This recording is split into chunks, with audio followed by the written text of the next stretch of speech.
When I'm walking down the street. I do want to say to Doni and many of you in this room that over a very long career in this city, all of you have helped me and my colleagues tell the truth and to try to tell. I may not look like you and you me, but my head up. I'm from South Carolina, so I just. What does this event mean to you, Miss Peggy Moss? Oh, my heart. Happy 20th anniversary.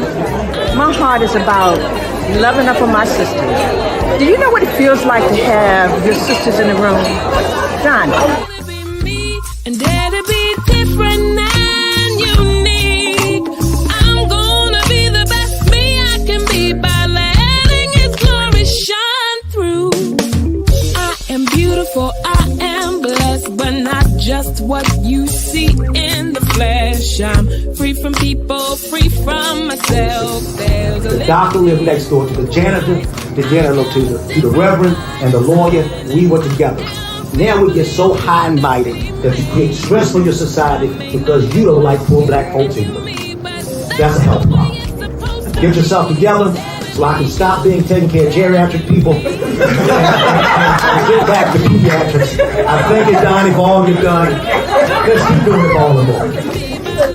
letting His glory shine through. Dare to be you, dare to be me, dare to be different and unique. I'm gonna be the best me I can be by letting His glory shine through. And I dare you, I dare you, I dare you to be you.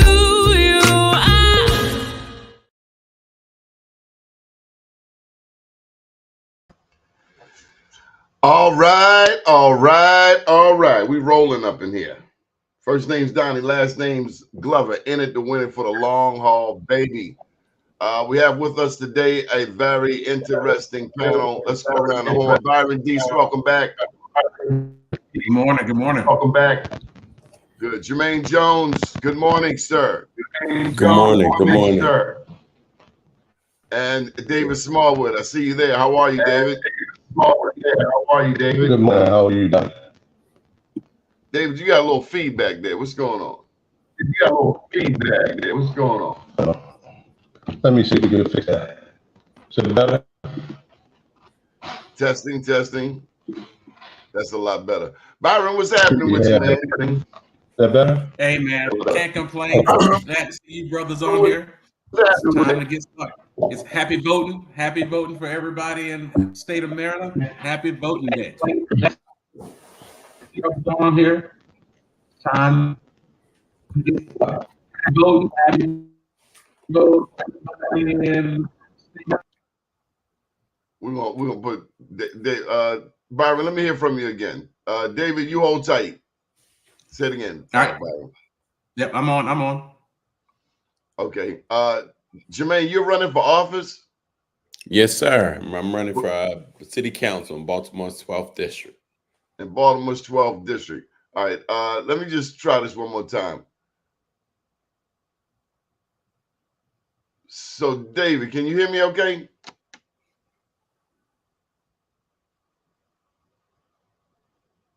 Yeah, we got some technical challenges there. But Byron, how's this election looking to you?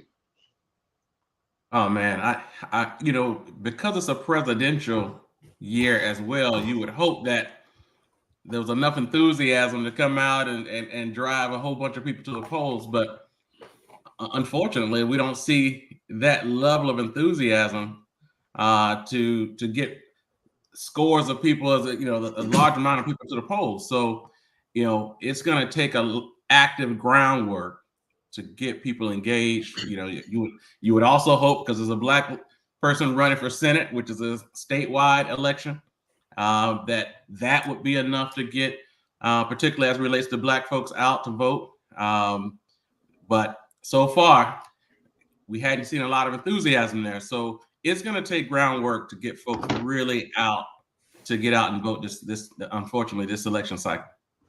Okay, so let's go into the specific race. Jermaine, where's the 12th district? 12th district is in East Baltimore. So Yes. Northern boundaries is up near Remington. The western boundary, I like to say, is along 83 and Howard Street. The eastern boundary, we'll say, is Broadway, and it goes all the way down to Harbor East. And what makes you want to represent that district, Jermaine? We have growing up in Baltimore. I recognize, it's a big district, and we have a lot of unique challenges. Especially with the way the district designed now. You have neighborhoods as affluent as Harbor East, but you also have a lot of neighborhoods that don't have as many opportunities, and it takes someone who's going to be able to go into these communities, put in the work, and kind of balance that out, and make sure we provide opportunities for everyone. And that's one thing I want to do. I want to make sure when we are successful as a city, it's going to be because every neighborhood has opportunity, not because we got small areas like Harbor East, that are doing great, but we have other communities that are struggling. Is this your first time running for office? No, I actually ran for State Central Committee 2 years ago, and about 8 years ago, I ran for City Council as well. Okay, who's the current council person? Current council person is Robert Stokes. Oh, you trying to bump Stokes, huh? East Sider. Yeah. I mean, we knocked on over, about 8,000 doors so far, and got some great responses. People are looking for, change, and people are looking for someone who's going to be out there in the middle community having those conversations. So showing up, and I'm excited to, be another option on the ballot for folks. Why should people vote for you, Jermaine? Just because I have a long track record of fighting for working people and fighting for our communities. I'm currently working as a labor union rep, where every day I fight for working people. I fight for construction workers, where I make sure they receive health care, a living wage, a pension, because these are the things working people need in Baltimore City. I also started a pre-apprenticeship program there for high school students, so they have a pathway to those same construction careers that lead to, living wages and pensions. And before then, I was a community organizer fighting for our neighborhoods around community benefits agreements, ensuring that when these large development projects happen, like Port Covington, like Harbor East, that there's also, money and opportunities going into our local communities for people who actually need these opportunities. And that's what I talk about when I'm talking about balancing out, when we have these large development projects, but balancing out opportunities for inner Baltimore City residents. I'm going to share the floor with both Andy and Byron. Welcome to the show, Andy. Good to have you on. It is early voting. Today is the second day. Andy, say hello while I try to get David set up. Hey, how we doing, everybody? Thank you for having me. I feel I'm in the right company. You got Jermaine on here, you got Byron on here. How you doing, Andy? How you been, man? I've been all right. But, Jermaine, got a question for you, and this is more so concerning when you think about union workers and the trajectory around economics and work. What are your thoughts on, a lot of these guys who are union workers have specialized in a trade. They specialize in a particular area, whether it be electrician or whether it be, a certain aspect of construction. What are your thoughts on the role of ownership, if you will, and entrepreneurship for those same people who specialize in trades? How would that affect your thoughts around workforce development and economics in your district? I think it's a tremendous opportunity as well. We actually encourage a lot of our union members to, go on and be owners of companies and develop your own company. I feel like when you have members who go out there and build their own company, they learn the importance of providing a decent wage, providing health care, providing benefits, because they know those same opportunities was provided for them, rather than, and they understand what it does to an economy, what it does for our neighborhoods, rather than I want to start a business, the lowest I can get someone to do it, the better, more money at the top for me. No, like sometimes when you have that, business first CEO mentality mindset, you don't always think about the holistic approach. But when you came from the bottom, when you started as an apprentice, and you worked your way through as a journeyman, and you were taught to do it right the first time, rather than having to learn on the job, then you take those correct approaches when you start your own business. You value those, and I think that mindset has a more longevity of success than some of those fly by night. Just start up a company, try to hire some folks. So I think it's a tremendous opportunity for our union members and for people who know the skill, know the craft, and want to be a part of Baltimore's booming economy. So we encourage it. I think there's a tremendous amount of opportunities in Baltimore City for people to get involved and get engaged, especially our members of color, especially Black members of these unions. There aren't enough MBE, WBE firms in Baltimore that can do this work. So we're always looking for members who want to take that next step and start their own business. Byron, do you think MBE works? Oh, I definitely think it works. It works if the procurement process is fair to MBEs. Now you jumped out there and say, yes, it works, but then you come right back and said, if. Listen, it is a gateway to wealth. It can be. And I've seen, hosts of examples where it has been. Because I think, and the reason why I asked that question for Jermaine is because we're talking about people who have already specialized in something. And I think that's a great process to get access to a job, and the unions provide that resource. But the pipeline then is to take that person who specialized in a certain area, understand how to be profitable in that company that they work for, and then become an MBE. If you want to get access to government contracts, get the certification, make yourself available and bid on contracts. That process can always be better, especially when we're talking about Baltimore City. But it's not just about Baltimore City. It's the whole state. It's the federal government, 8A process. And understanding how to diversify your revenue stream with government contracts and private contracts, nonprofit contracts. But the fact is, once you specialize in a certain area, you've now opened the door to the potential to access wealth. So MBE is a great process or I should say, great certification to have if you're ready to take on and you want to take on government contracts. David, are you with us? David? Byron, what can go wrong will go wrong. So Byron, let me get back to this MBE. My understanding is most of the MBE contracts go to white women. No, I would not. Now I will tell you, no, the answer is that's not the case. It definitely happens, unfortunately. I understand that it happens way too much. It happens, but I would not see that as a barrier for Black folks to go out. Sure it is, because I'm taking my time to fill out all of this paperwork when they're going to give it to this white woman anyway. I could ride with that for a long time. Listen, 70% of my clients as a wealth manager come from government contractors, whether they're MBEs or AA or some type of designated area for Black folks, minorities, but particularly Black folks to access contracts. I wouldn't be able to put food on the table if it wasn't there. So you're a big supporter. Then how many MBEs in Baltimore benefit from the city's MBE program? From a percentage perspective, I mean, yeah, sure. I don't know that number, but I can tell you. Well, I'll tell you what are you doing next Friday? I won't be at Wayne Frazier's event. I want to, but I won't be able to go. But Wayne Frazier's event is a good example.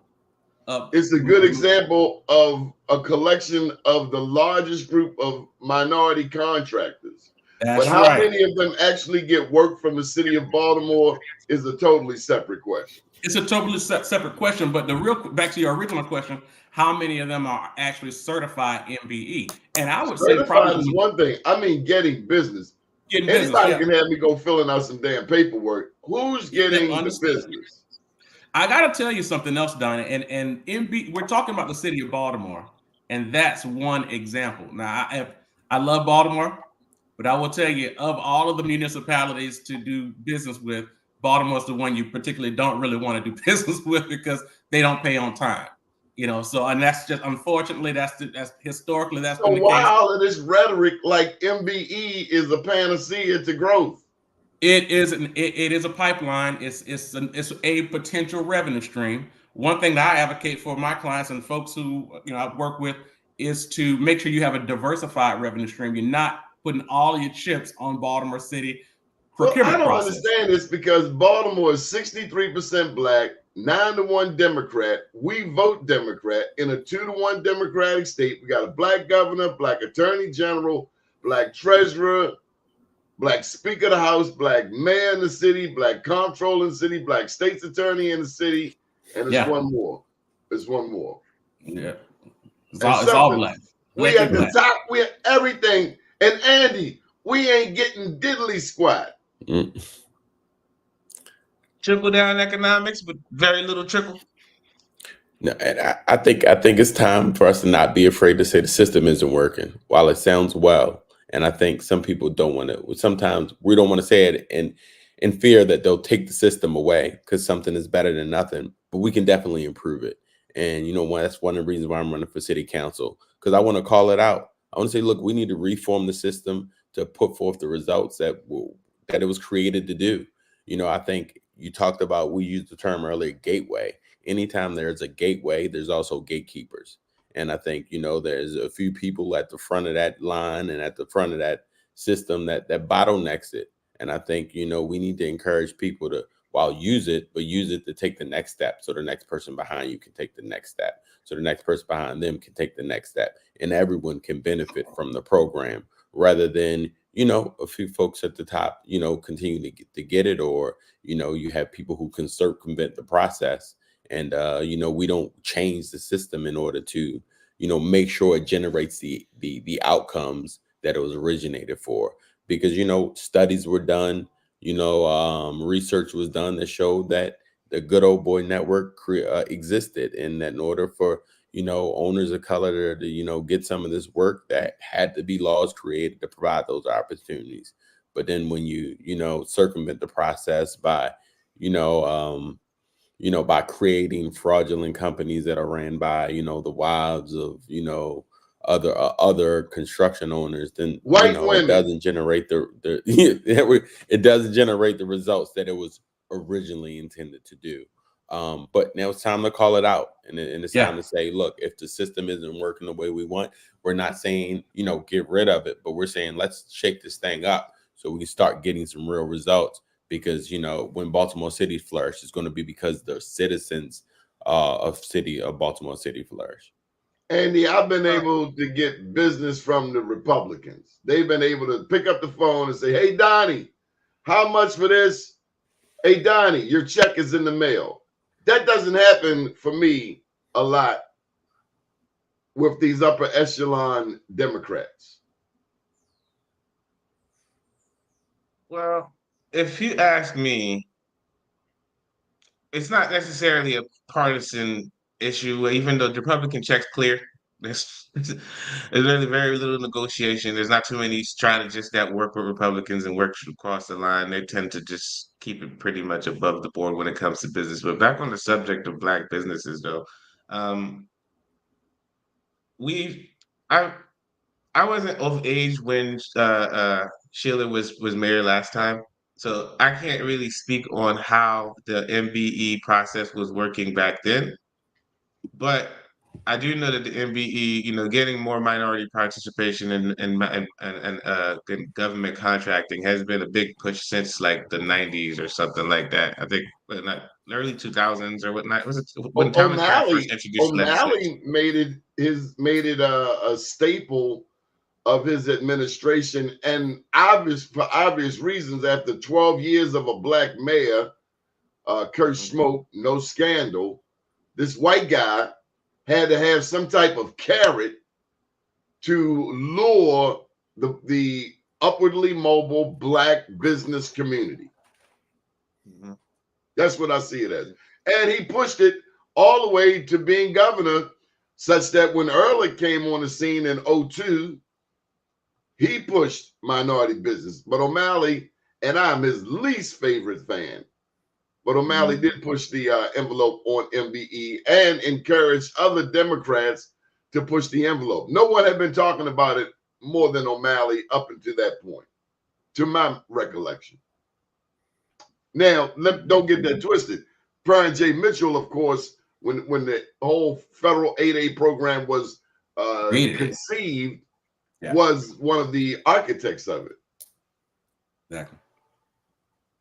But just because it's out there doesn't mean it's actually working. What I'm getting to, Byron, is that a lot of times for me, it was a phone call. It wasn't going to the damn MBE website and playing with email and marketplace and acting like these prime contractors actually wanted to deal with my black self, because they don't.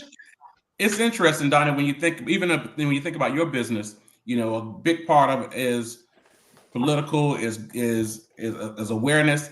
A lot of black Democrats will say, well, you know what? I know the market that Doni has, so I think I can go out there and pound that pavement myself. Whereas these white Republicans, they don't have that access, right? They say, I need to, someone who is a gatekeeper to the black market, and they come to you because you are. And so I understand why they're ready to cut the check for you, whereas a lot of these guys, and they're still, they have miscalculated, if you will, their ability to tap into the core base of Baltimore voters. And to your point earlier in the week, actually, that some of them have really miscalculated and haven't really touched on the issues that are going on, particularly in West Baltimore, Sandtown, and some of the real prime areas within the city. So, but I completely take your point. Andy, what have you been watching in this election? Man, I've been watching this Daru Vignaraja unraveling of it all with Christopher Burnett. He put that email out, and so this thing's gonna be a barn burner because it's not over for him. Like you got the legal stuff has to weigh in on this, but that Burnett says he wants all the money back plus interest. He's like, that's what the rules say. If you're not gonna ride it all the way out, stand tall for the wagon, and be there on election day, you're gonna have to pay all that back. And I'm just like, I don't know who's been paid out of that $700K, but you might. But here's the flip side of this whole thing is that I don't feel like his dropout came at the right time. There's a deadline for when to come off the ballot. That's when you drop out. And so you dropped out the day before early voting. What are you saying? That you knew you were going to lose? And you're trying to save And are face we at the last supposed to minute. fall for the okie doke?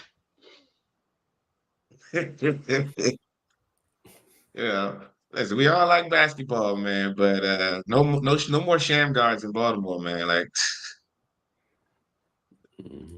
but that's pretty much what I've been tracking. I've been watching this whole thing play out with Vignaraja, and like as far as where his points are going to go, I have a hard time saying that. Oh yeah, his points are going to just be split between Brandon and Sheila.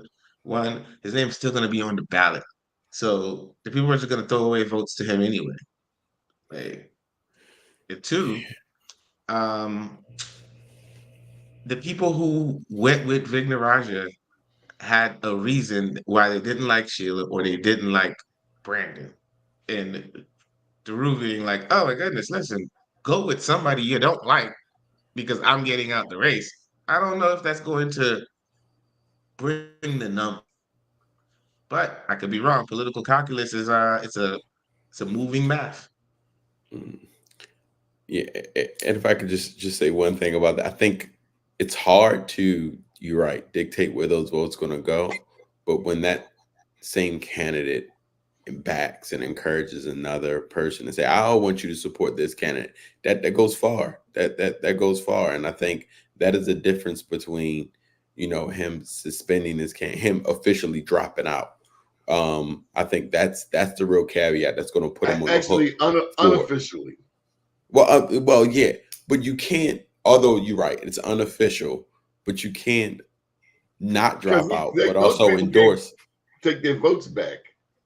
Yeah, you know. Sorry, like if I say, if I'm on the ballot with all three, with me, you, and Donnie, and then I'm like, all right, I wait until after the deadline and the ballots are printed, the deed is done, the mailing is already started, people are voting for you, voting for everybody, and then I'm like, oh yeah, I jump out of this race, and I support Jermaine. How much help is that going to really help you at the ballot box? It's not 100% help, but I think people's been slow on sending ballots too now. I mean, there's still a lot of votes out here in an election where someone won by less than 4,000 votes. You know, it could be impactful. This is going to be a close one. Kwesi won his first election by 8 votes, but I think Andy's point is the timing. This is just pure rhetoric. It's purely rhetorical. That's my thought. I mean, I think that Theroux over the past 8 years has mastered how to keep his name front and center, how to make sure the cameras show up and people are able to pronounce his name. It's good for his business as an attorney. I don't think that he is in any of the races that he's been in, state's attorney. He's never really been a serious threat to win.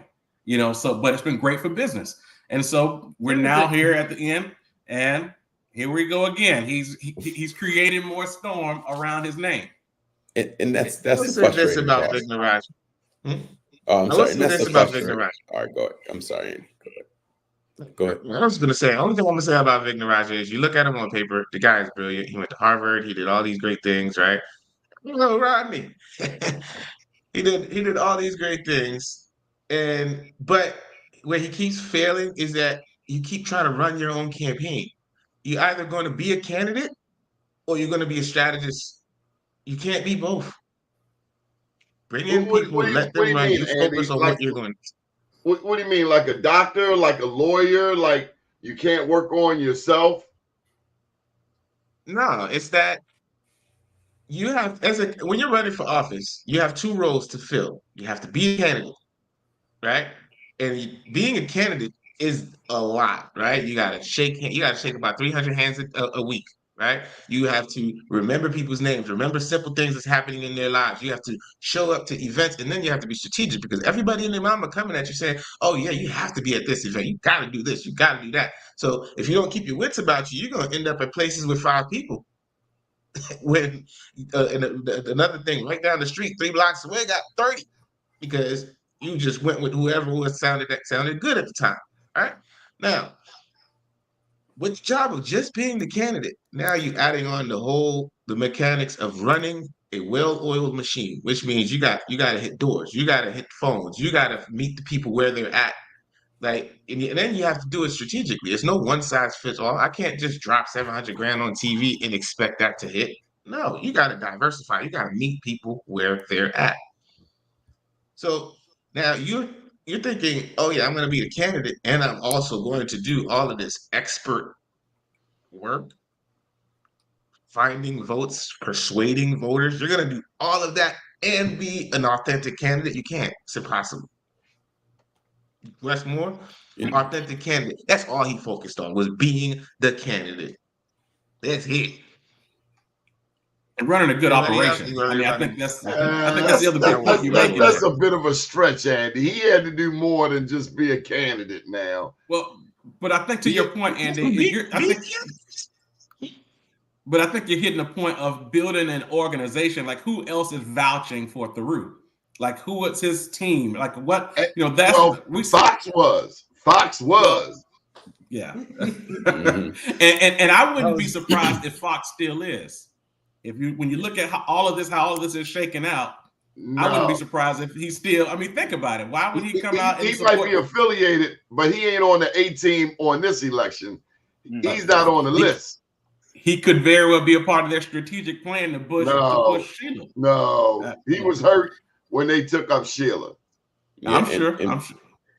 And Byron, you made a really good point of, like, he's always done a good job of keeping his name out there, which kind of makes you think, because that infrastructure isn't there, is it really to run a winning campaign, or is it just to keep your brand and keep your name out there waiting for the next opportunity, which is what's disheartening about him dropping out the race, is because the public is on a hook for his campaign. It's one thing to run a campaign and raise money yourself and, you know, continue to get out there. Okay, you work, people invested into your campaign, and, you know, you spent the money, you helped to get your name out there, but to use public dollars for your own private interest to continue to get your name out there without wanting to run or without, you know, following through, that's disheartening, and the public shouldn't have to pay, you know, for, you know, Theroux's personal branding to keep get his name out there on a hook of what, $700,000.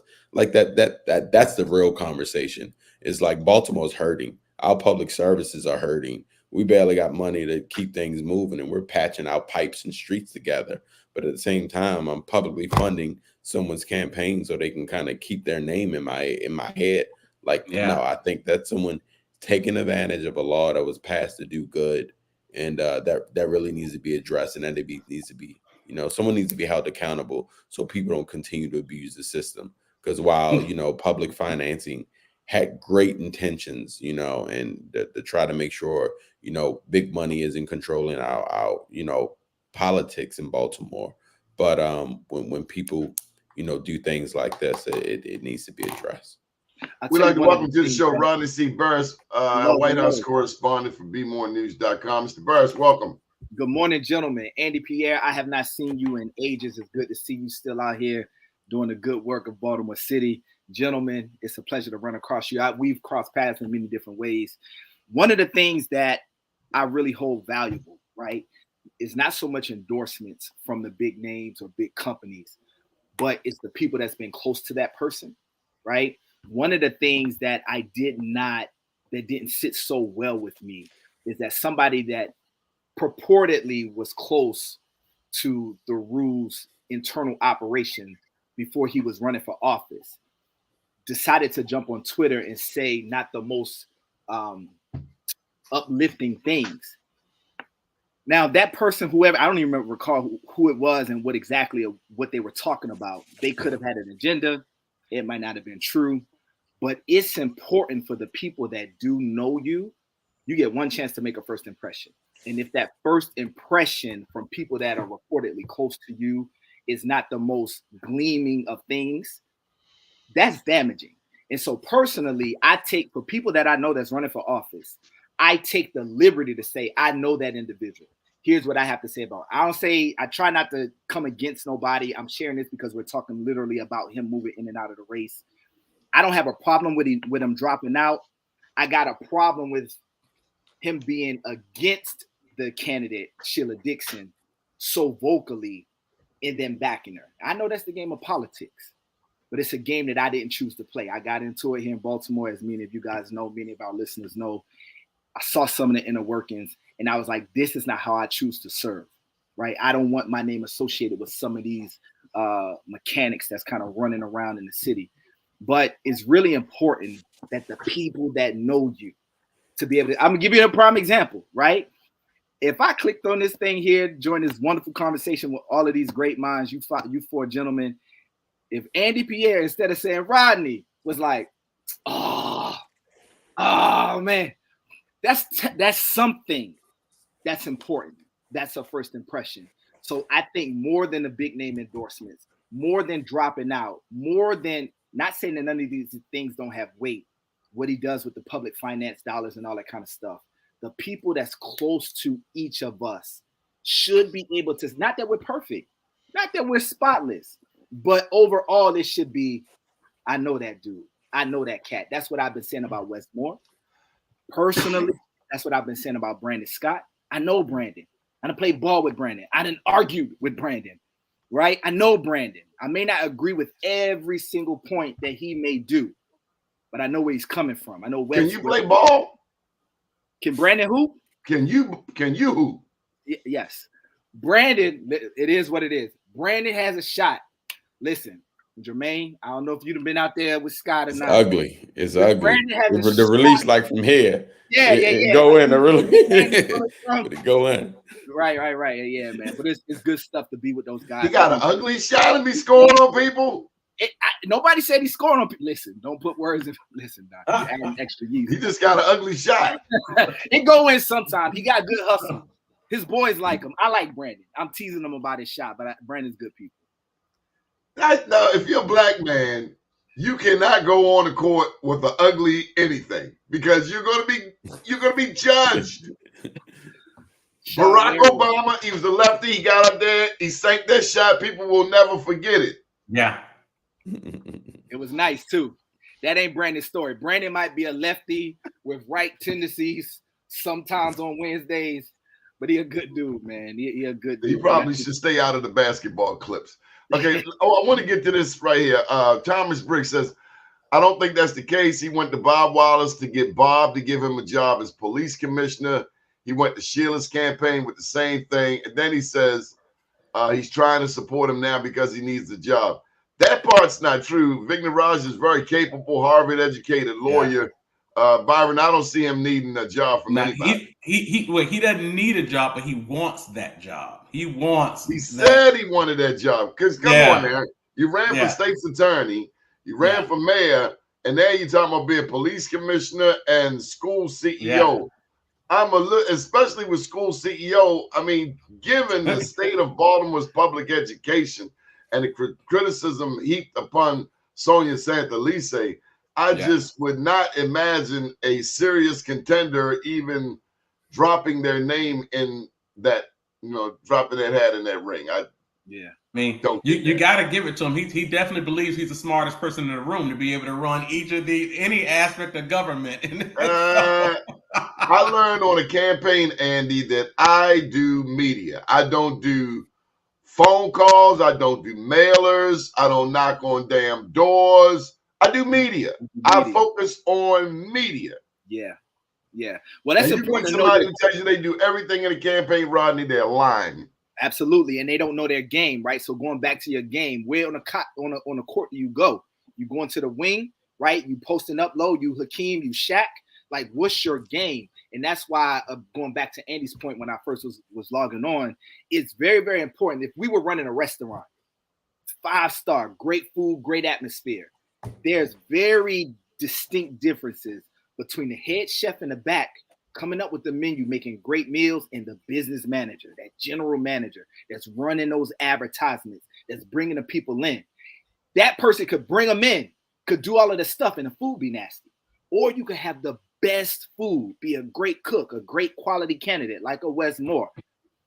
But if you don't have somebody that can run the business, unless you are just unique and can do it all.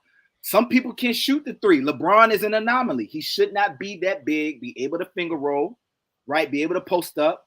I think he is a phenomenal example of somebody that big, that athletic, that cries a lot. Is unique. I've never seen that level of flopping in my life. But being athletically speaking, he's an anomaly. Not many people can do that, right? And so as it relates to regular everyday politics in Baltimore City, if anybody listening, Doni, if anybody out there is thinking about getting to the race, I would suggest a couple things. First of all, start doing the stuff now. It doesn't look good to pop up. It doesn't look good 2 to 3 weeks, 2 to 3 months before an election. All of a sudden, the city is important to you. Also, know your people. People don't live in districts. People live off North Avenue. People live York and Cold Spring, right? But people don't live in District 4. So if you just getting into it and you start running rhetoric, you're disconnecting immediately. Know your people, know your neighborhood.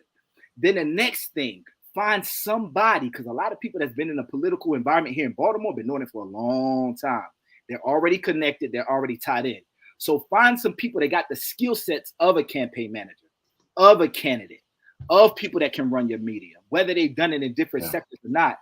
Pull those people together and do good work for the sake of doing good work, right? And that was one of the big things about my own campaign. Even though we didn't win in 2016, we had a good run. We were holding that little lightweight office 2010 to 2014, did a bigger run for city council in 2016. It was myself, it was Bill Henry, and a dude by the name of Hancock, I believe. I forgot his first name. Brian Hancock. You know, Brian had a lot of money coming from the O'Malley, that whole machine, living right here. Bill was the incumbent. I had the community groundswell. Whatever it is, your strength, start doing it now. Don't be a Johnny come lately trying to, really, really act like it's so important, because it comes across as disingenuous. That would be my suggestion. This whole discussion of Theroux wanting one of the two top, to be top cop or top educator. But I believe that the conversation did happen, right? And it probably happened with Brandon, it happened with Sheila, it happened with everybody, right? But to anybody who thinks that there was like some deal that Sheila jumped on to give this man a job, that is an insult to her intelligence and her skill as a politician. But she did not Like, answer the question according to at least one article. She would not answer what he asked for. Yeah. I mean, how we advise our candidates all the time. If it's don't answer a question that's obviously just a time bomb ticker trap. If you know it's not true, don't Yeah. give it life. Look, I gotta say this, and I don't know if anyone else is thinking this, but Sheila Dixon has a reputation over the years of being for Black people. And I gotta be honest with you, I'm trying to figure out who is she representing now that Fox 45 and Sinclair Group and all these guys are backing her. Like, who is she now? We know who she was, but who is she today? And when we think about this from a bigger perspective, let's just say she wins. Let's just say Zeke Cohen wins. What does that really mean for Baltimore going forward? Like, is the person we're looking at right now, is that the same Sheila Dixon from 20 years ago, or from 15 years ago? And that part, I can't fully answer that question. And that makes me a little nervous. It makes me a little nervous because you think about what's happening to the Baltimore Sun. You know, that whole demographic has changed. I'm glad you mentioned it, because I wrote an editorial this morning. It's called Dear Armstrong. If that man makes one more damn comment about our city, a city in which he has no blood, no sweat, and no tears, I think I will write another editorial. I just want him to understand, dude, we don't like the Sun paper. They apologized to the Black community after the Baltimore Banner came on the scene, bought up half of their reporters. Yep. Kind of like David Trone. Some people would say David Trone is trying to buy up this election. They bought up the Sun reporters, and now you bring in Armstrong, whom we've never seen on the streets of Baltimore, telling us who to vote for. Yeah. So and you got a lot to say. I attributed a Jay-Z quote to Armstrong, and I'm sure you young men will get a kick out of it. It goes something to the effect that sounds, what is it? Hold tight, bear with me. Here we go. You know the type, loud as a motorbike, but wouldn't bust a grape in a fruit fight. There you go. You know the type. You know the type. Yeah, man. That's a very, very good point that Byron, that you brought up, man. Like, if Fox is what it is, and I know some people that work with Fox, and I think some of those are great people. I don't know everybody there, but if Fox is presenting itself from a leadership perspective to be the institution that it is, and as an institution, it is backing any particular candidate. Swap the name out. Doesn't matter who we're talking about. Yeah. In some regards, it would lead the logical one to think something about the candidate and something about the leadership at that institution aligns. So to your point, Byron, what is it about particularly Sheila Dixon that seems to resonate with the leadership of that particular institution? Or is it a different ploy? We don't know, which is why you posed the question. I never thought about that.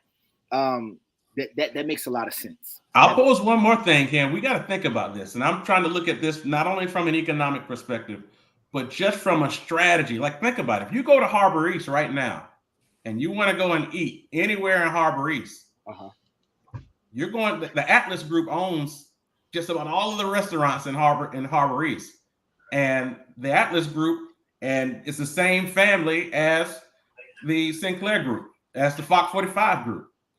They are infiltrating this city. Well, so if they're back in Sheila, let's just say Sheila wins mayor. They already got the state's attorney's office, so we have to take a step back and look at who's really, like, why are they going so aggressive at Baltimore and what they're building right now, and what is their intention for the city going forward. They want to be kingmakers. That's right. You're saying that they have way too much influence. Let's hear from David Smallwood. We have him on the line. David, are you with us? I'm with you, finally. Okay, any thoughts?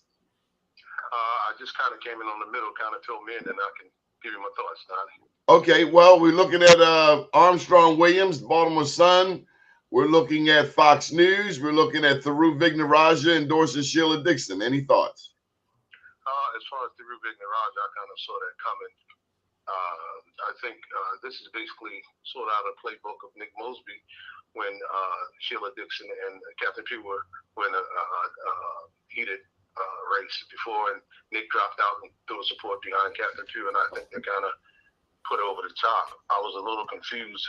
Winterroo got in late, seeing that he was getting support from the same people that were supporting Sheila from Fox 45. So I don't know why all it played out the way it did, but I kind of saw that coming with Thiru dropping out and putting the support behind Sheila Dixon, with the race being as tight as it is. Because I just personally think that the race is tighter than what the polls are saying. Who do you support? Between who? The two top? Between Mr. Magoo and Tennessee Tuxedo, man. Come on, man. Sheila Dixon, Brandon Scott. Who you like? But we still have one more person, too, in there. We didn't mention Bob Wallace. Come on, man. They wouldn't recognize him if they can't recognize Armstrong Williams. They barely recognize. And then somebody mentioned it. Who was it? Rodney? Where's dude been over the past 3 years? Not that, but I was just, you asked me who I support. I haven't really, to be perfectly honest with you, Donnie, I haven't really made my mind up as to I'm going to cast my vote for mayor yet. I don't know yet. I really don't. Bob Wallace is in denial, man. He's got 3% of the vote, and he's having a tough decision. I mean, come on now, man. You can count, can't you? I can count, but like you said, the mayoral candidates, and he is a candidate. Whether I support him or not is not what I'm saying. I'm just saying he's a candidate. That's all. But I haven't really decided who I'm going to cast my vote for as of yet. Are you gentlemen aware of the Goon Squad and their purpose? No. The Goon Squad included Reverend Vernon Dobson. It included Reverend Marion Bascom. It included Morgan Professor Pat Scott, who I believe is the last remaining African-American member. It included Wendell Phillips. And they essentially were a group of pastors and Morgan State professors who came together and said, you're running and you're not running. Why? To avoid this confusion. Yeah. I'm personally a big fan of competition. I like it. I like we can't afford it, though. I don't know, man. I think it brings out the best, right? I think it brings out the best. Yeah, but we're not in a condition, in a situation where we can afford that. I see it differently, Donnie. Literally the reason why I ran for city council here in my district back in 2016, it wasn't literally, although some people had that opinion, my opinion wasn't that Bill Henry wasn't doing a good job. I know Bill. I was the PTO president where our kids went to school. Sonia Santelisa's was there sitting in my little meetings. Her kids were there when I was the PTO president for those years. It wasn't that I didn't think Bill was doing a good job. I thought I could do a better job. I had that conversation. It wasn't comfortable. It wasn't that we met up Belvedere Square. It was not comfortable. But what I'm saying here is what I said at Belvedere Square back then. I believe that competition brings out the best. I do. And I think that when we have an opportunity to challenge and push each other, you get the Nas Jay-Z effect, right? You have the standing 20, 30-year legacy of your Tupac and Biggie. You know what I mean? You get the Lakers and the Celtics because we continually, over the decades, over time, push each other. I would love to see that. I don't really see that a lot in what we currently have. And so sometimes the squad that you're talking about, shout out respects to them, probably be good. Yes, sir. You're kind of making it seem like this is a fair game. I want you to understand that politics is the cruddiest game on earth. It is not fair. It is not a competition. It is war. And may I say something? And yeah. I agree. I agree with what you're saying, Rodney. But I would say one thing we want to consider is what's at stake. Often like it's good when steel sharpens steel when we all agree on, the overall the bigger picture. But sometimes when we're all challenging each other over the smaller things, then someone else can come in, who's not even a part of who are not even agree with all the things we currently agree on, but because they all agree, they can come in and take over, with like less than, the majority. The majority agree on one thing, but we're all fighting over the little details in it. But then there's another group that completely is against what we all agree on, but then they stick together on that, then the majority no longer kind of, wins. So when we have a lot at stake, though, sometimes we have to, come together and look at the bigger picture rather than, the idea is steel does sharpen steel, but we don't want to come at a cost of David Smallwood had a comment. David, come on in. Yeah, I just wanted to come back and sort of circle back to the old Theroux and Sheila Dixon. But one thing I realized in politics, in my short brief entry to politics, I realized there's no permanent friends, no permanent enemies, just permanent interest.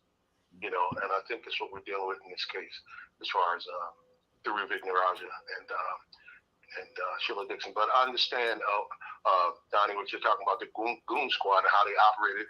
I knew personally, Wendell Phillips and Pat Scott. I was real close to Pat, and he would often talk about the goon squad and why they came about and what they did.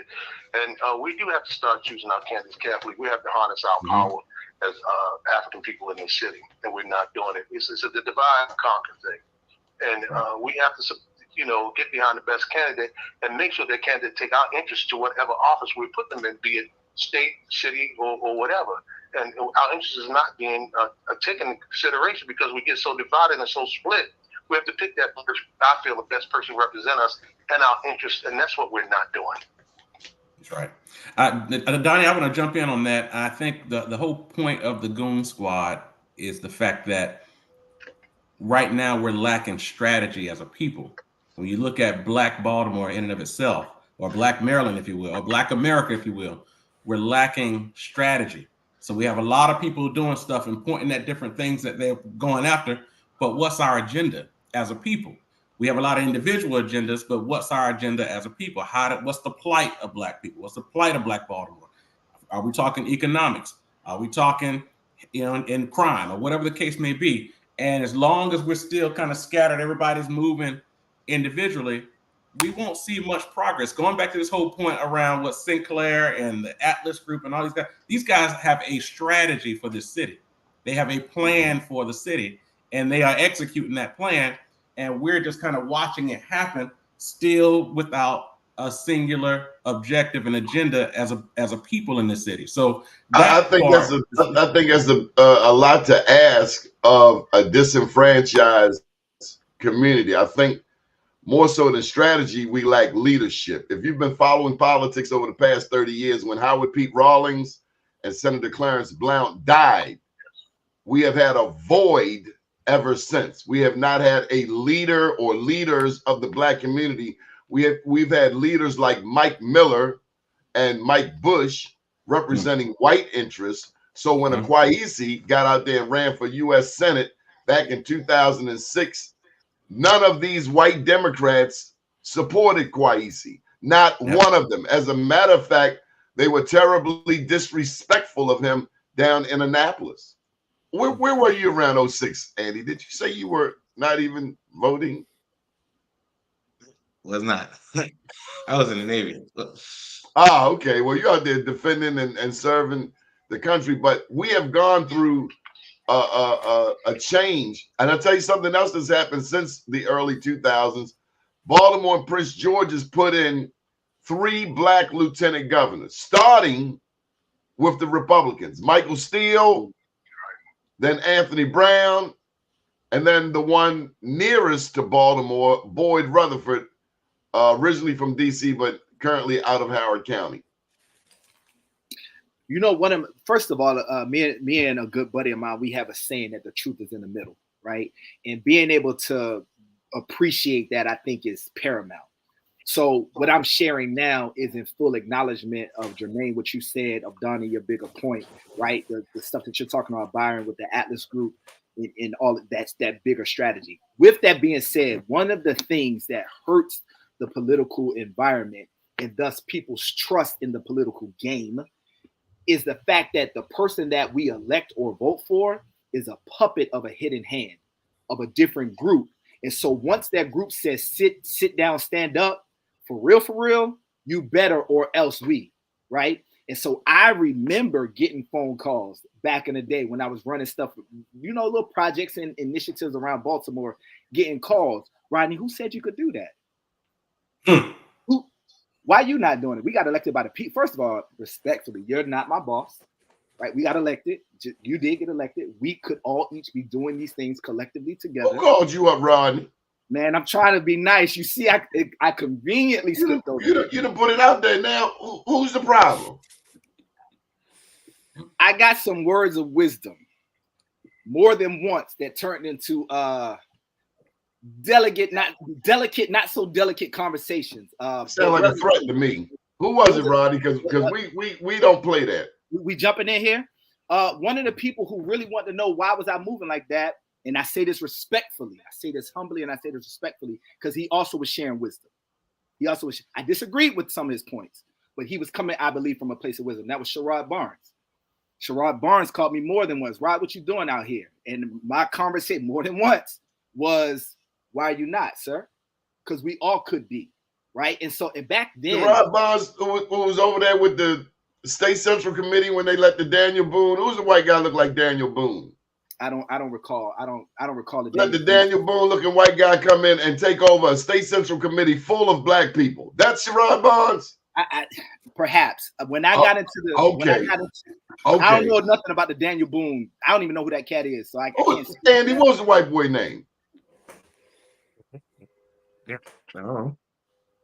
He worked down there in Annapolis. He ended up running Elijah Cummings' wife's campaign.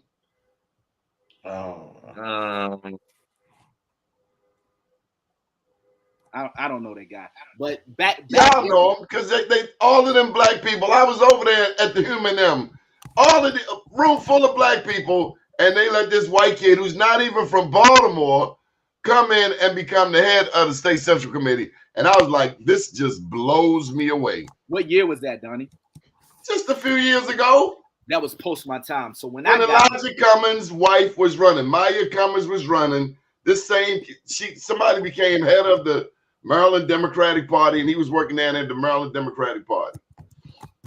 So I think to Jermaine's point, Byron, your point. Andy, you know his name.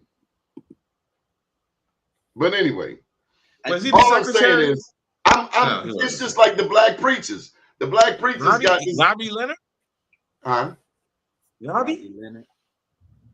Slim white boy, young guy, not from Baltimore. But it's just like the black preachers, they got the Latino guy, Nunez, speaking for them after Al Halfway went away. And it's like, how does a group of black preachers, no disrespect to the Latinos, but this is a 63% black city. How now you got the Latino over here heading up your group? Are we that sterile? And I think that might have been where Sherrod was coming from. The way I was moving. I don't know where he's coming from because I don't see him out here in these streets fighting.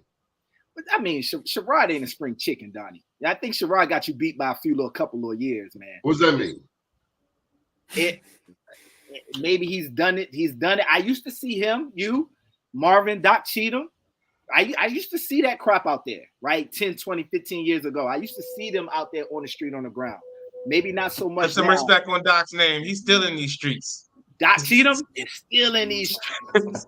Still in these streets. Put some respect on his name. man, Andy, Doc invited me to a little community get-together across town, man.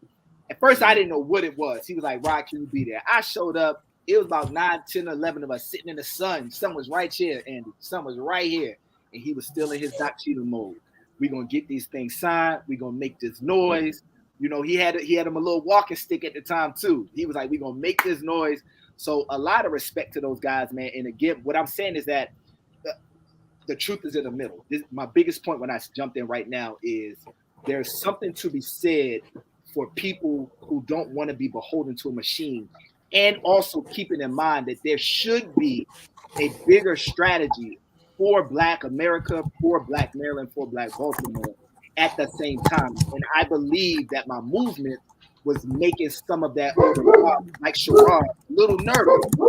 Where you coming from, son? That was really his conversation. Like, what you doing? Why you running these events? As a State Central Committee member, That's not in the charter to do, but it wasn't against the charter to not do it. I was being a community leader, right? And so keeping in mind kind of like all of those components together, I believe gives us the bigger picture. Brother, Juneteenth is coming up. It's a reminder to us that you are now free to move about the country. I just want to add that in there. That's my philosophy, Doni. That's my philosophy, personally. But back in 2014, Corey McCray used to always say, if you're not at the table, you're on the menu. And it's a matter, I want to say, because I mean, it's a fine line, right? I've noticed that I see a lot of elected officials and politicians generally, they do what has already been done, what people are doing, what they know, what they think works. Nobody really steps out of the box, does anything new, tries to shake things up for this, because it's not always a good thing to shake things up, So I think that's probably one of your biggest barriers when it came down to the state central committee and how you were moving around, was that you weren't doing what everybody else was doing. So I broke the mold. I broke the mold. And the state central committee, before I got into it, now I'm sure I was a contributing factor. If you ask me, I was the reason. But I would think that, Byron, because I got problems. I would think that because I got problems. But I was at least a contributing factor to it. Went from being a no-name, low-level committee of 40-some people around the city that you didn't really hear about, to the next year, 2014, that cycle, people putting up banners, holding fundraisers for the state central committee. And during my tenure, man, I was all over the radio. I'm down WEAA. I'm holding these I'm all over the city. I'm different community meetings. I'm jumping down City Hall. Trayvon Martin happened during that period, right? I was a part of that movement. I was a part of the different things. Matter of fact, we organized a bus to go down just to be a part of that groundswell to say, there at least got to be a trial, right? We ain't saying that the guy's guilty. At least we don't know that. It seemed like it. But at least we got a whole due process, right? And so all of that movement, all of that shaking, and all of a sudden you seeing people that next cycle holding fundraisers for the state central committee. I believe I contributed to that in a very healthy way, man. Not just being on the menu, but being at the table as a recognized player and contributor.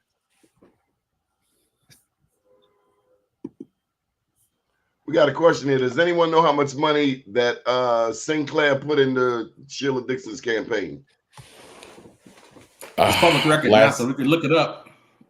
Better Baltimore PAC at one point, they had like $250,000. I know David did like 100 himself initially, and then you had the real estate guys from the Baltimore County did another 100,000. Started off, and then they raised between like 9 donations, like another 50. So, but then that was like back in January, February. Since then, they probably raised even more money. How about the ilk that Sheila Dixon got robbed in 16 and 20? If that's the case, would she be wrong for taking whatever help she could get in this 24 election, Andy? You robbed her twice in broad daylight. That's what it seemed like. What you mean by robbed, Doni? Votes just came out of nowhere. Catherine Pugh had an election day riot up there in Walbrook Junction, not reported. There were campaign donations that went to her that were considered illegal. Bob DeShield brought it up. It was dismissed. Armstead Jones in 16 was responsible for 1,800 voting irregularities in Baltimore City compared to 200 in the 23 other jurisdictions combined. And he still has a job. And they only mentioned last week that he wasn't around for this election because he's sick. And that just seems real slick. I'm sorry, to me. But if you ask me, all's fair in love and war. Politics is war. Elections is war. And she has to neutralize, because at the end of the day, those supporters, those big money donors, they're going to go somewhere. If they was either going to go with Brandon, they was either going to go with Sheila, they was going to go with Theroux. That is going to be in there. How do you neutralize? She has successfully neutralized the people who were her biggest obstructors the last 2 times she ran.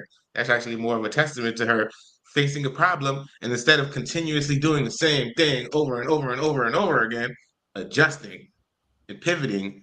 All right, you know what? Instead of having you on coming after me again like we did the last 8 years, how about this? What do you need? How we meet in the middle? How can we work together?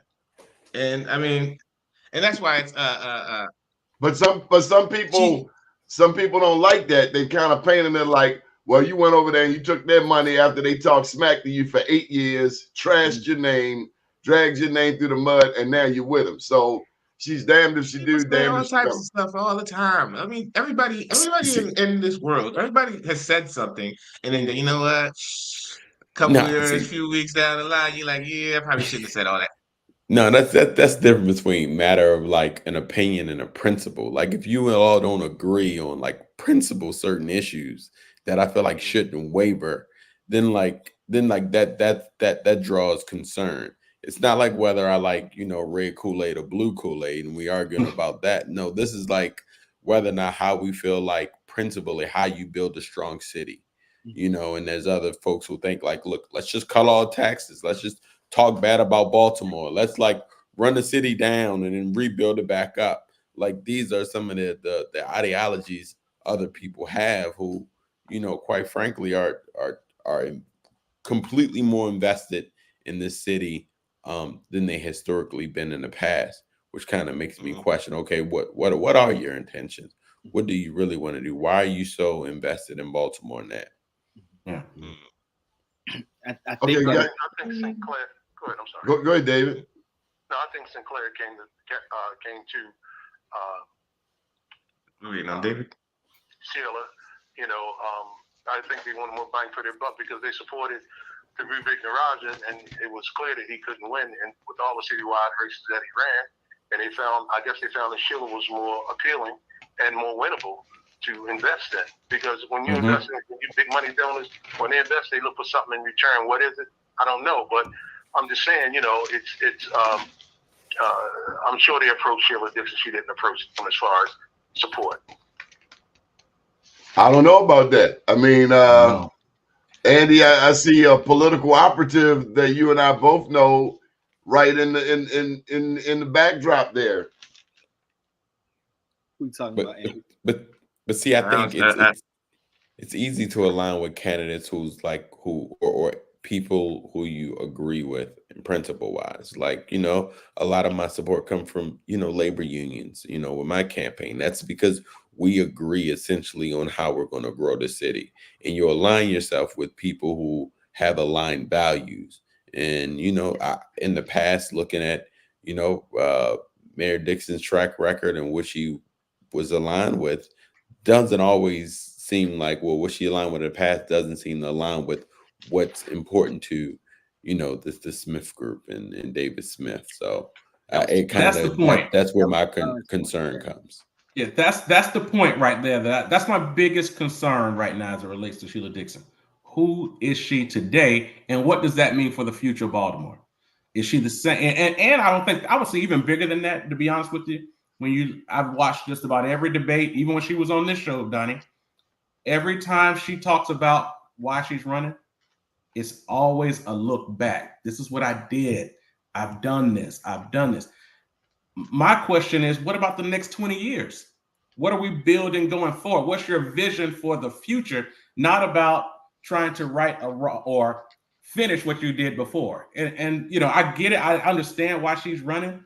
But what does that mean for the people who are going to be in this city for the next 20, 30 years? Well, I got a pointed question for you, Byron. What about BG&E? Brandon gave them access to the underground utilities, and no one has said a word. 3 white women got locked up. One of them got manhandled by a black lady cop. I just knew there was going to be all kinds of racial tensions and riots going back to 1968, but not a peep. BG&E said, go sit down. Yeah. To speak on Byron's point, and I want to preface this with, I'm speaking freely. I'm not trying to hurt nobody's feelings or offended anybody. But you can't teach an old dog new tricks. What makes you think that she's gonna come into this game that she got a plan? She's been doing this. She's lowered black unemployment rate. She got more black businesses to get in government contracting. This is what she does. This is what she's good at.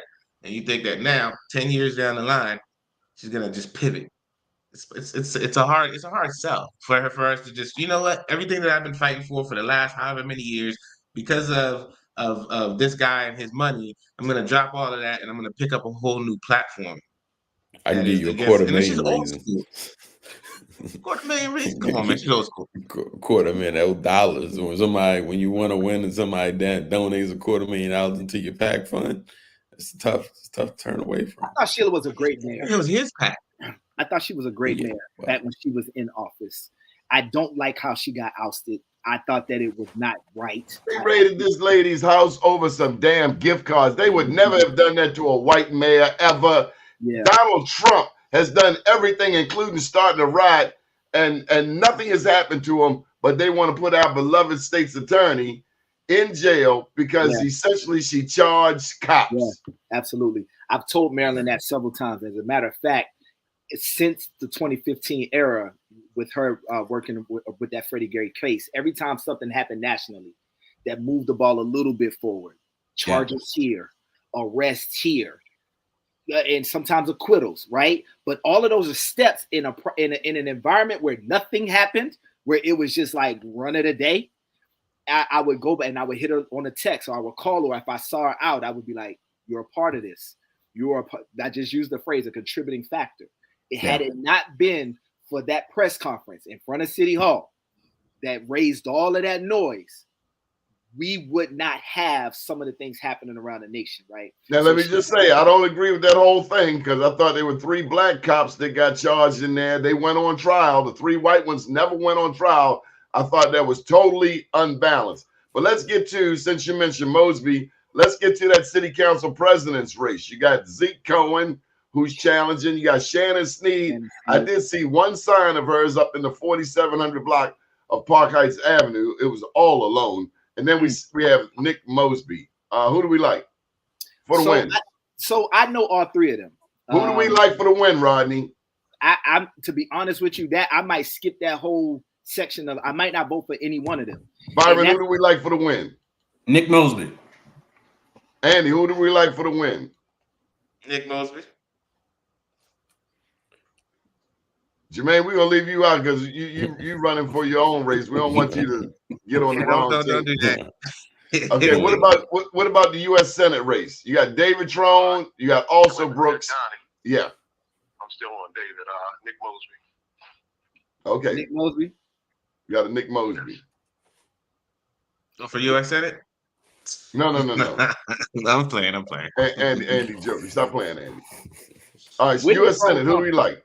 David Smallwood, who you like? Also Brooks. Andy? Where did Trump come from? Well, I like also Brooks. I'm voting also Brooks. But the strategist within me is like, it's Trump. Because he got the money. Byron? Yeah. Also Brooks. Rodney? Where did Trump come from? Who's this guy? That means also Brooks. Come on, man. He's been around, man. He's been around. I'm dead serious. Where did he come from?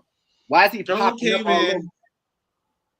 When he first ran, I think he dropped $14 million on that congressional seat, lost, came back, dropped another $16 million and won. And he's been congressman since then. Yeah, he owns it. He bought it, paid for it. It's his. Yeah. Joe Vogel is I think that's what he's endorsing. Is his privilege any different than Donald Trump's? I mean, he won because of white privilege, right? He won because could a black man buy an election? Could a black man buy an election? If you got the money, but to your point though, if you're spending a black man spending a lot of money and a white man spending a lot of money, it's 2 different things, right? So you're right. There is a certain level of privilege. There's a certain level of privilege. They would say he's slinging that dope. They would say he's related to Nicky Barnes, Peanut King. That's right. No, you're right. There'll be a whole lot of exposés as to how his national business is not actually bringing in that much money. But I mean, that's just. Shoot, you let Reddit go crazy. They'll make up all types of stuff. Can also Brooks beat Hogan? That's the problem.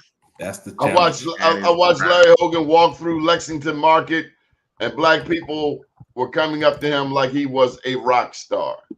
If Angela also Brooks walked through Lexington Market, would anybody recognize her? Should be a pretty black girl. All right, let's see. How do we say this? Let's see. Larry Hogan's strategy, it's a really good strategy. It neutralizes Baltimore City and Prince George's County. All he has to do is compete. He don't even have to win, just compete in Baltimore City, Baltimore County, and he's got to stay. Why? Because he's got to pick up, which means that, and that's where the battle is going to come in, right? With Angela, she's going to walk Baltimore City, Baltimore County, but she's gonna. I don't expect her to put up a big fight in Western Maryland in the fracking country. I don't expect her to put up a big fight at Eastern Shore, but it's by the numbers. This thing's going to come down to the numbers. How many votes you get? Okay, And Jermaine, so, we know you got to leave. You want to give a final comment?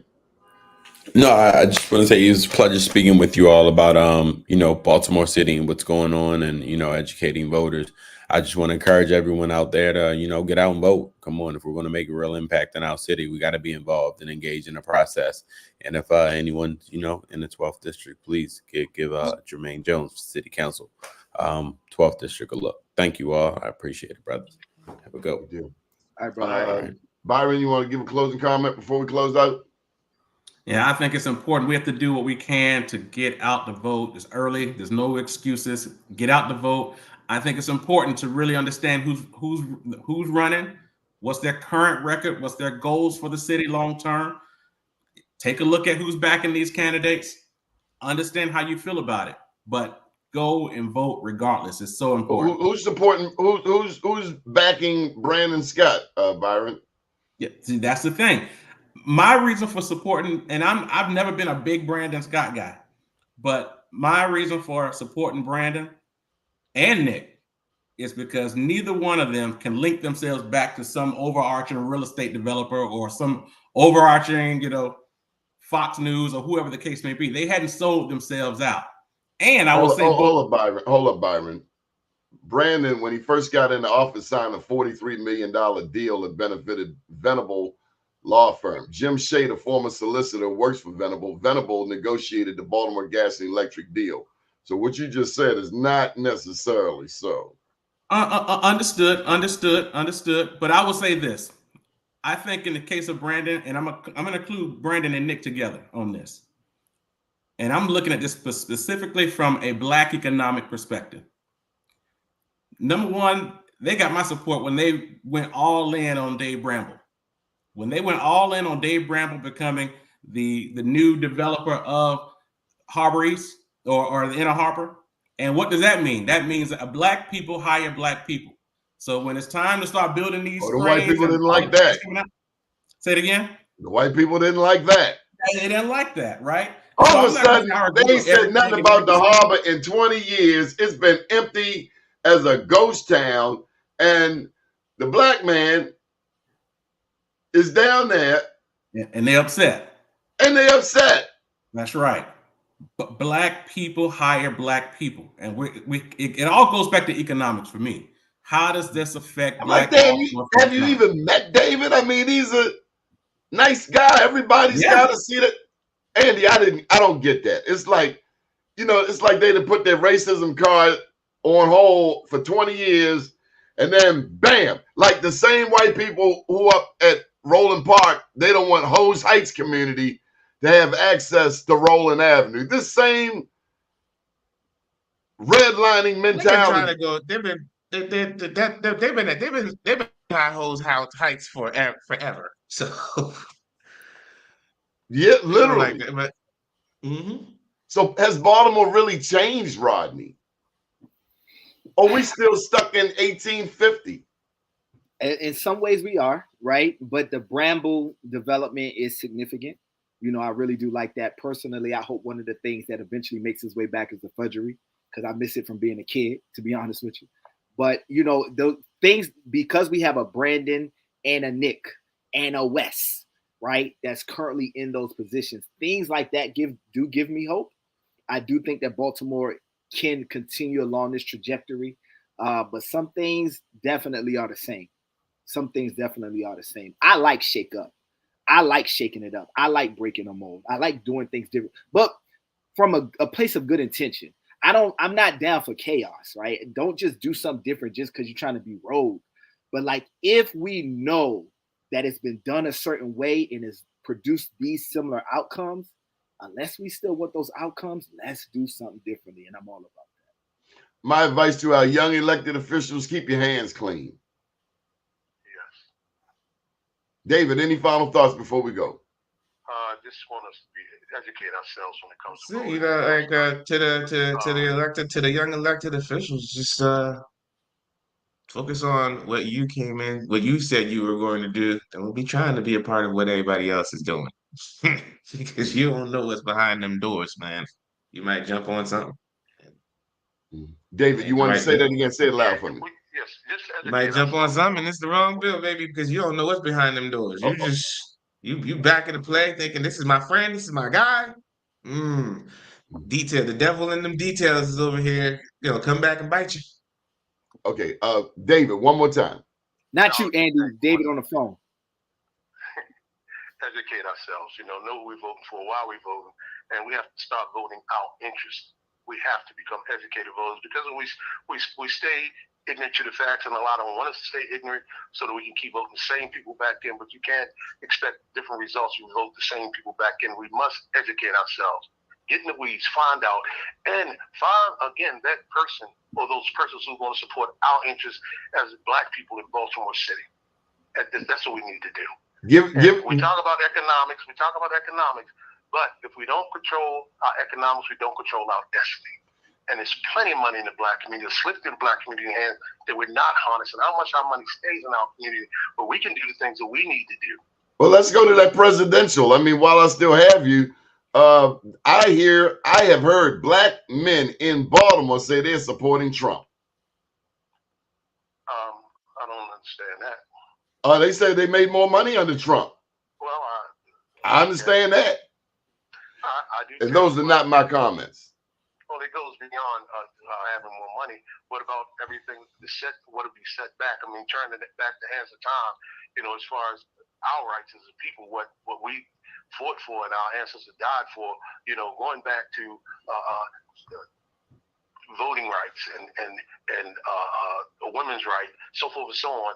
But, I mean, Trump interest, it's not our interest at all. I don't know. A lot of people are talking. Yesterday, I was out at Boys Latin, and one conversation I came into was about the Gaza Strip. There so many Americans think the Palestinians have been unfairly targeted, and I'm talking about innocent Palestinians, but then there are those on the other side that says kill, kill, kill, kill, kill. That's a lot.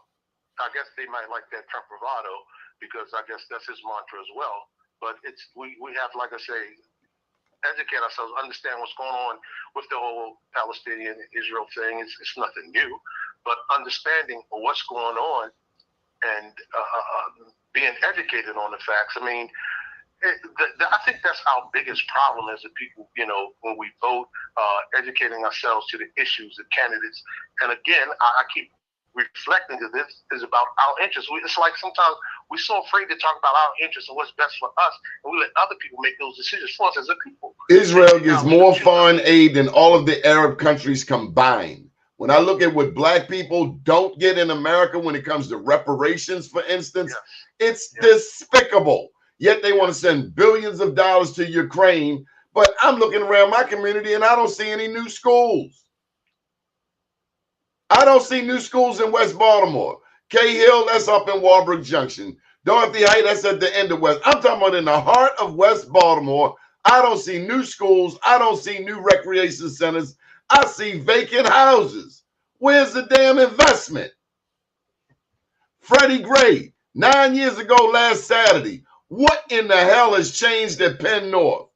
Cop outside, people slinging dope. Not a damn thing. 9 years later.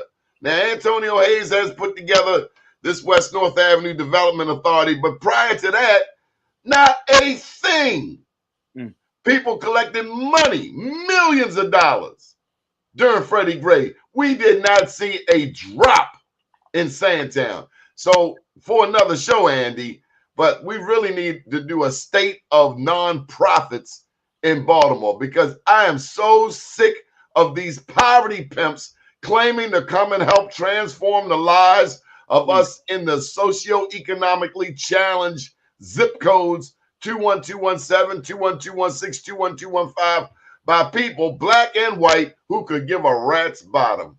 Hey, listen, I mean, well, I'm down to have that show, you know, because I mean, we might We try got to get Brandon on nonprofits there. You know how he everywhere. feels.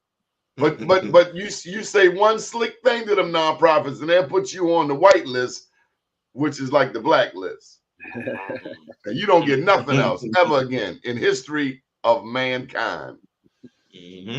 That's why we hustle for ourselves. I don't want nobody to tell me, oh, Donnie, you can't say that. Rodney, you can't say that. No, we say what the hell we want. That we're respectful, but you're not going to tell us what we can and cannot say. That's right. That's right. Up the day, down tomorrow, do your day, and everything will follow. Nothing to it but to do it. We got to do it, regardless of how we feel. I am somebody. I am my brother's keeper. David, Glenn, Rodney, Andy, and everybody else. Good morning, world. And thank you.